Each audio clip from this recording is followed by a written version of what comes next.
आज आपल्या किचनमध्ये आपण बघणार आहोत तांदळाचे झटपट होणारे आप्पे। थोड्याशा वेगळ्या प्रकारचे हे तांदळाचे आप्पे आहेत। तुम्हाला जेव्हा कधी आप्पे खावेसे वाटतील त्यावेळेला तुम्ही अगदी झटकीपट हे आप्पे बनवून खाऊ शकता। अगदी 1-2 दिवस थांबण्याची गरज नाही, पीठ आंबवण्याची गरज नाही। खूप सोप्या पद्धतीने आणि अगदी पौष्टिक असे असणारे हे तांदळाचे आप्पे आपण बनवणार आहोत। विशेष म्हणजे झटपट आप्पे असून देखील यामध्ये सोडा इनो आपण वापरणार नाही। आता हे तांदळाचे आप्पे बनवायला घेऊयात। त्यासाठी चणा डाळ, उडीद डाळ आणि मूग डाळ समप्रमाणामध्ये घ्यायची आहे। साधारणपणे 1-1 वाटी तिन्ही डाळी घेतलेल्या होत्या। स्वच्छ पाण्याने त्या धुवून घ्यायच्या आहेत। त्यानंतर भरपूर पाण्यामध्ये या तीनही डाळी एकत्र भिजत ठेवायच्या आहेत 2 तासांसाठी। आता 2 तासांनंतर आपल्याला या डाळी मिक्सरच्या भांड्यामध्ये घ्यायच्या आहेत। त्यामध्ये कोथिंबीर, त्याचबरोबर हिरवी मिरची, आल्याचा छोटा तुकडा, 2 ते 3 लसणाच्या पाकळ्या टाकून आपल्याला थोडंसं पाणी टाकून याची चांगली पेस्ट करायची आहे किंवा याचं पीठ जे आहे तर ते मिक्सरमध्ये करून घ्यायचं। आता यामध्ये आपण 1 वाटी भरून तांदळाची पिठी टाकायची आहे।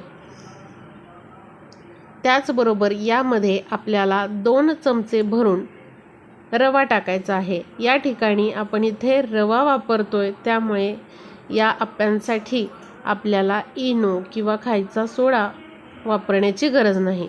आता हे आपण सगळं व्यवस्थित यामध्ये मिक्स करूया। म्हणजे तांदळाची पिठी, रवा व्यवस्थित मिक्स करून घेतलेला आहे आणि थोडंसं पाणी टाकून पुन्हा त्याच मिश्रणामध्ये आपण मिक्सरमध्ये पुन्हा हे फिरवून घेतलेलं आहे। म्हणजे तांदळाची पिठी आणि रवा छानपैकी या मिश्रणामध्ये एकजीव होतो। आता बघा एका बाउलमध्ये आपण हे मिश्रण काढून घेतलेलं आहे। यामध्ये चवीनुसार मीठ टाकून घेऊयात। आता यामध्ये व्यवस्थित आपण मीठ चांगलं मिक्स करून घेऊयात।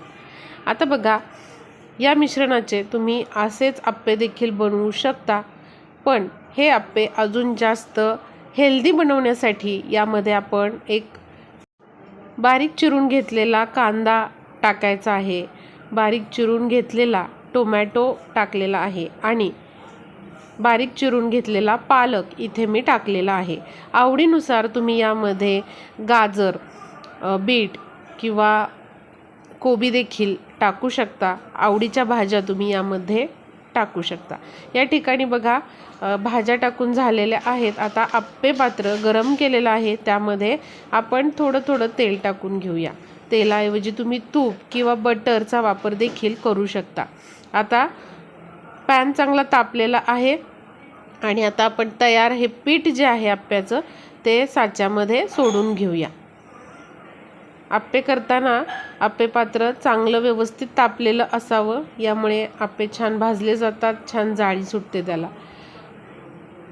आता मंद आचेवर 10 मिनिटांकरता आपण हे आप्पे होऊ दिलेले।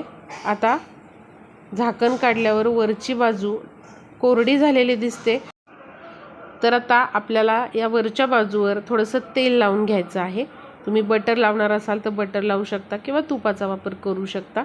आता एका बाजूने आप्पे छान आपले भाजले गेलेले आहेत। आता हे आप्पे पलटून घ्यायचे, चमच्याने किंवा सुरीने तुम्ही पलटू शकता किंवा जी बटर नाईफ असते त्याने पलटलं तरी चालेल। आता बघा अशा पद्धतीने दुसऱ्या बाजूने देखील हे आप्पे आपल्याला चांगले भाजून घ्यायचे आहेत। आप्पे सगळे पलटले की पुन्हा एकदा आपल्याला झाकण ठेवून मंद आचेवर पुन्हा एक 5 ते 10 मिनिटांसाठी हे आप्पे होऊ द्यायचे आहेत। बघा 5 ते 10 मिनिटं झालेली आहेत। आता आपण झाकण काढूया। मस्त असे झटपट अगदी 10 ते 15 मिनिटांमध्ये होणारे तांदळाचे आणि मिक्स डाळींचे आप्पे तयार आहेत। आपण यामध्ये भाज्यांचा वापर केलेला आहे, त्यामुळे हे आप्पे अतिशय पौष्टिक आहेत। मुलांसाठी तुम्ही हे नक्की करू शकता। टिफिनसाठी, नाश्त्यासाठी हे आप्पे बनवू शकता।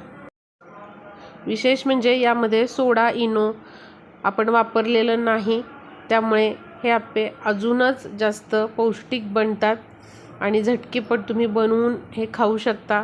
चवीला अतिशय सुंदर लागतात। नेहमीच्या आप्प्यांपेक्षा देखील हे आप्पे चवीला खूप छान लागतात। रेसिपी नक्कीच तुम्हाला आवडली असेल तर रेसिपीला नक्की लाईक करा, शेअर करा आणि अजून तुमचे काही प्रश्न असतील तर ते कॉमेंटमध्ये विचारायला विसरू नका. धन्यवाद.